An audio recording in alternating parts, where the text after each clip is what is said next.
What's going on, you guys? In this podcast, we are going to talk about cartridges in general. Now, actually, we're just going to go in general. The next podcast, we're going to talk about... Actually, no, we're just going to include everything in this podcast. Fuck it. It's going to be a little bit of it might be a little long, but hey, I'm going to go in every step in detail and try to make you guys learn something new today. So, hey, So, get your little bubblers out, get your bongs out, and let's take a toke before we have a nice little talk. Smoke with me. If not, enjoy this ASMR. Me taking the hits. It's out of a bubbler and there's some platinum kush. Cheers.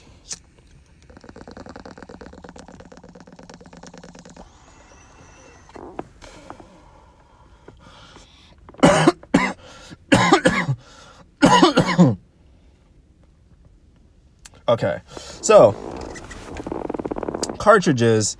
If you guys don't, if you're a first timer or if you've never smoked weed before, cartridges is basically a little little vape tube that has to attach to a vape pen, like a 710 thread pen. So, you can refill it yourself, or you can buy it pre-filled at a dispensary. I highly don't recommend buying it from the street. I've stopped officially buying carts from the street, but we're going to get into that later in this podcast. So, basically, the price range is very different, by state.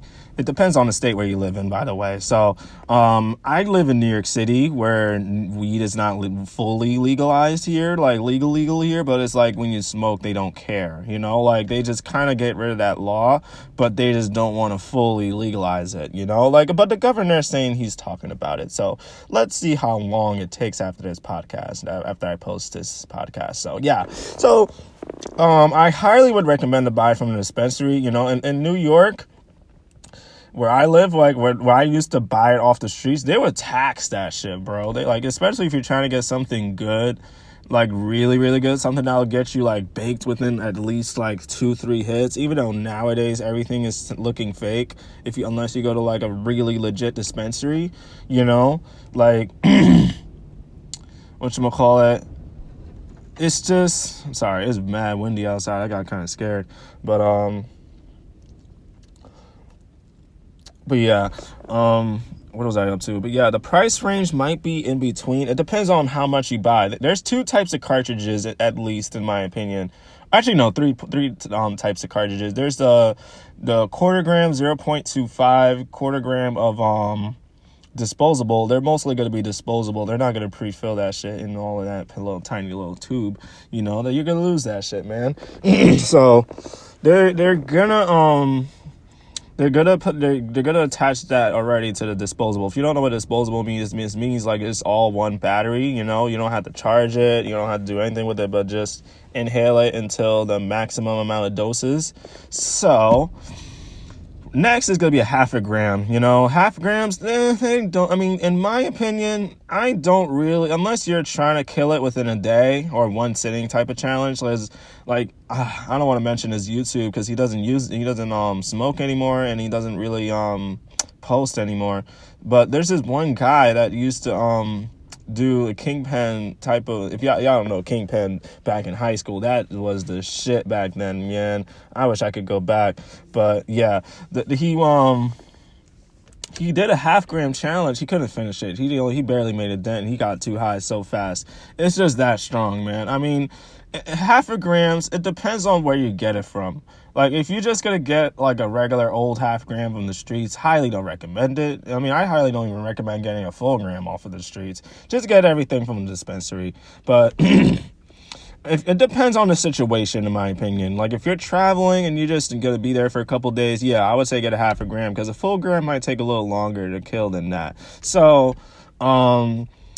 that's the only time I would recommend a half a gram, is if you're on vacation, you're about to leave within 1 or 2 days, but you just need something to have in your hand for in the meantime, something to inhale whenever you want to get high. Yeah, I would recommend a half a gram for that. But now we're going to talk about a full gram. A full gram cartridge is like one of my favorite shits, because it all, you can stretch it if you want, you can like sesh it when you're homies, it's like, it's always cool to be that one guy in a sesh, even though people chief off of that shit, and your shit is running out too fast because you're letting other people take hits. I wouldn't recommend sharing that with your friends. I feel like that's more of a personal smoke, type of shit, but in high school, we would always share it to each other and stuff like that. But I'm like, all right, it's whatever. Yeah. Damn, I miss those days, man. I don't know. I keep thinking about those days again. Like only the fun days. I'm not talking about the whole thing of high school. High school was horrible for me, especially the first couple of years. So, whatchamacallit? Now we're going to move on to high school, since now I'm mentioning high school. Honestly, in my opinion, should you do cartridges in high school? Honestly, no. Don't do it.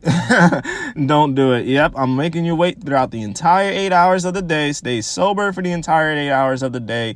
Or unless, like, you're about to leave school, maybe. I mean, you're still in risk to get caught, Like, even towards the end of the day, they can still arrest your ass or you get suspended. Nowadays, they just take it away from you, and worst case scenario, a suspension, But back in the day before I was... Oh, shit. Sorry, guys. Almost dropped my bubbler. But yeah, back in the day, you guys, like way before I was in high school, they used to arrest you for having like even a dime bag of weed on you. But nowadays, they'll just take it away and just give you like a 10-day suspension, worst case scenario. So... Would I recommend doing it in high school? Hell no, honestly, bro. Like, for an average, because I wish I would have went back and told myself, yo, just save your pen for after school. It's much more worth it, because it's something that you're looking forward to. You're much more focused during the day.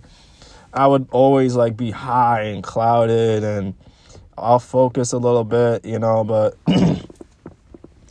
it always like coped my depression and always like helped me go through high school a little bit more effectively. But I don't recommend it for any other teenager, because I would I go back and tell myself wait until after school at least to smoke, or wait until the weekends to smoke?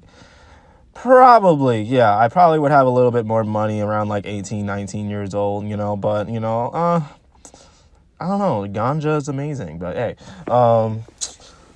don't do it in high school. That's just the main thing. Don't do it. I don't recommend it.